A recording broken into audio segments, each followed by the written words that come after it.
do take every conversation, every notice seriously.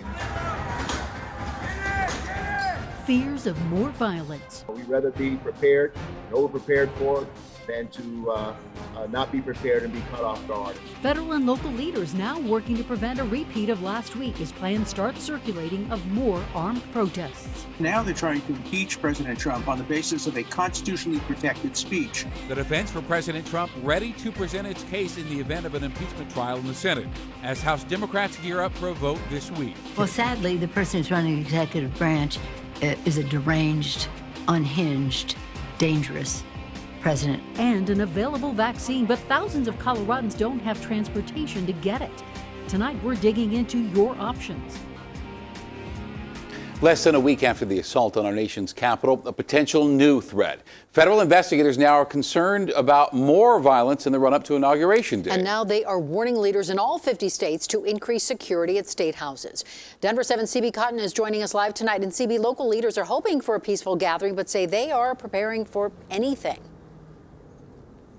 Shannon and Ann, that's right. And Denver police aren't sharing specifics for how they're preparing, but they say they hope if anyone protests this week or next, they'll do so in a peaceful and lawful manner. Now, this news from the FBI about possible armed protests, it comes as the Colorado legislature is convening this week. Colorado legislature is convening this week. Now, lawmakers will go into recess by this weekend, but law enforcement tell me one of their goals is to make sure these lawmakers can do their job with zero interruptions. Not only that, they're also working to ensure everyone is safe. 5 days after insurrectionists brought fear to our nation's capital, they bring fear to cities across the country. On Monday, an internal FBI bulletin warned of armed protests being planned at all 50 state capitals and the U.S. Capitol in the days leading up to President-elect Joe Biden's inauguration. We'd rather be prepared and over-prepared for it than to not be prepared and be caught off guard. Denver Mayor Michael Hancock says intel is currently being shared among Denver police and state and federal law enforcement to assess what the FBI's bulletin may mean for the city. Worst thing we can do is to not take seriously the intel that we're picking up, the type of postings that are occurring in social media. There is chatter that a right-wing group is calling for a, quote, storming of local, state, and federal government courthouses and administrative buildings if President Trump is removed from office prior to Inauguration Day. There are also reports that this group is planning to storm government offices in every state on the day President-elect Joe Biden is inaugurated, regardless of whether the state certified votes for Biden or Trump. We want to ask people, on these days where there are at least noted and at least some hedging that there might be protests downtown. If you don't have to come downtown, don't. Colorado State Patrol is in charge of guarding the state capitol. They tell Denver7, our agency is prepared for this potential activity and emphasizes the importance of a peaceful approach that allows for safe public discourse for all. And the governor's office says they support peaceful gatherings, but they're also monitoring the security situation. And of the many Colorado Republicans who condemned the attack on the U.S. Capitol, we heard back from GOP Chairman Ken Buck, who said, in part, all of our leaders need to be careful about our rhetoric going forward. It's our responsibility as members of Congress to tone down the rhetoric. Left or right, we all need to act as leaders and come together during this time. We encourage and support people to peacefully assemble in our city and to exercise their First Amendment right to have their grievances heard. What we will not tolerate are people who come down bent on destruction of property and prepared to injure individuals. Now, speaking of political parties coming together with this goal of safety, Colorado GOP Chairman Ken Buck has been vocal about his disagreement to any calls for impeaching President Donald Trump again. However, in his statement to us, he did say he looks forward to the peaceful transfer of power. Shannon Annan. CB, thank you. In D.C., a fence now surrounds Capitol Hill following the riot last week. The mayor in D.C. requested the federal government declare a pre-emergency disaster declaration leading up to Inauguration Day. The president has approved that request. We're expecting around 10,000 National Guard troops in Washington on January 20th for Inauguration Day. An additional 5,000 troops are on standby. There are also calls for the National Park Service to suspend special event permit applications after an applicant asked for space around the White White House with up to 300 people for an event called Let America Hear Us Roar for Trump. That event was scheduled for 2 full days leading up to the inauguration. Well, Facebook says it's taking down all content with the phrase "Stop the Steal." Those words were used by those who participated in last week's riots at the Capitol, and the phrase quickly became a rallying cry among President Trump's supporters amid false claims of election fraud. Also, Facebook this week is continuing its weeks-long ban on all political advertising, including by President Trump. Trump's Facebook account has been suspended indefinitely. And we also learned Twitter has suspended more than 70,000 accounts since Friday that were either inciting violence, organizing attacks, or sharing misleading information. And tonight we are learning former Capitol Police Chief Stephen Sund requested the National Guard be placed on standby in the days leading up to Wednesday's riot, but House and Senate security officials turned him down. Sund, who resigned from his post after the riot, tells the Washington Post he was concerned protests would be bigger than expected. He says the House and Senate Sergeant at Arms told him they weren't comfortable with the, quote, optics of declaring an emergency. Both Sund and the Sergeant at Arms have since resigned. And tonight, we continue to honor the 2 Capitol police officers who died because of that attack. Governor Jared Polis has lowered flags at all public buildings until sunset Wednesday. Capitol Police Officer Brian Sicknick was killed, hit in the head with a fire extinguisher during all of that. And Capitol Police Officer Howard Liebengood died off duty. An attorney for his family says he took his own life. He was assigned to the Senate Division and was inside the Capitol during the insurrection. And our thoughts tonight are with both of those families. House Democrats are moving forward with their effort to impeach President Trump for the second time. That's a first in U.S. history. And today, House Democrats introduced one article of impeachment, incitement of insurrection.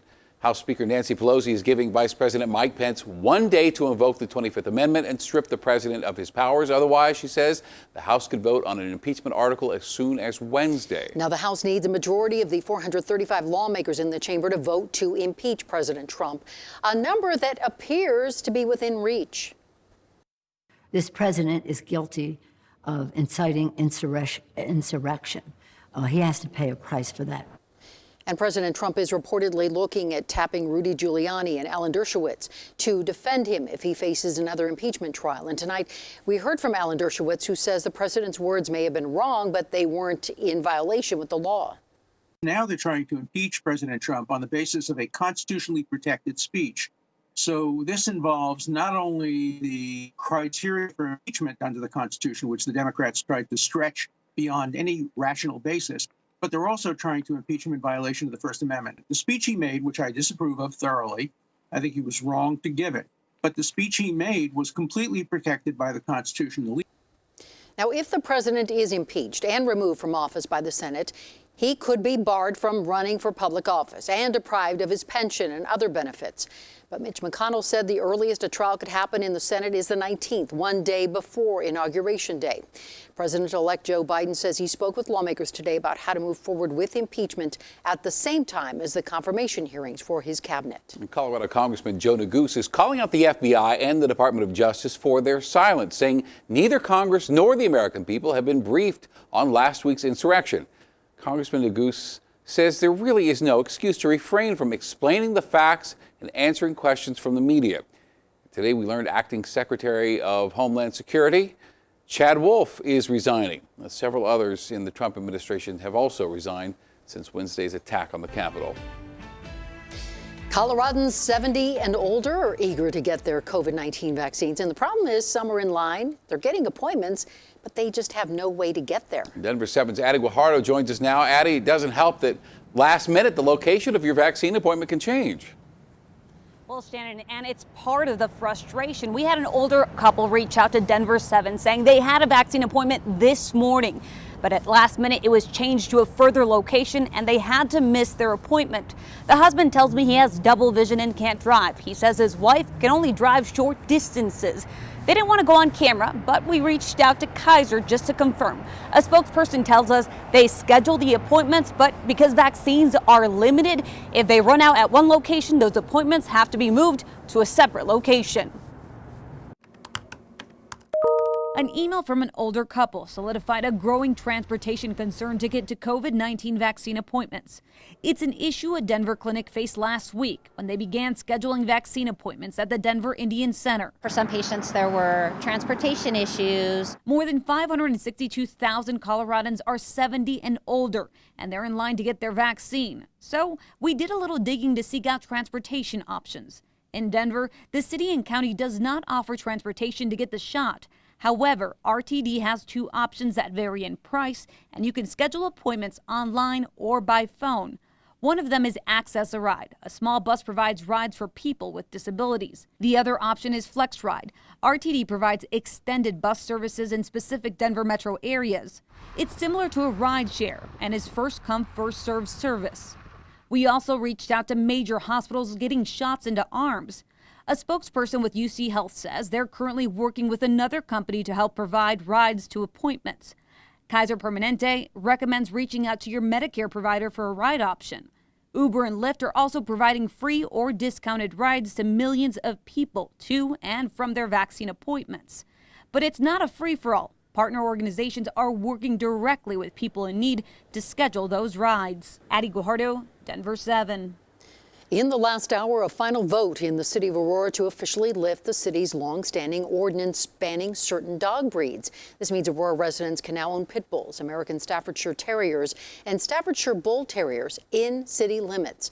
Mayor Mike Kaufman wanted to leave the decision to lift the breed ban up to voters, and city council instead decided to lift the ban.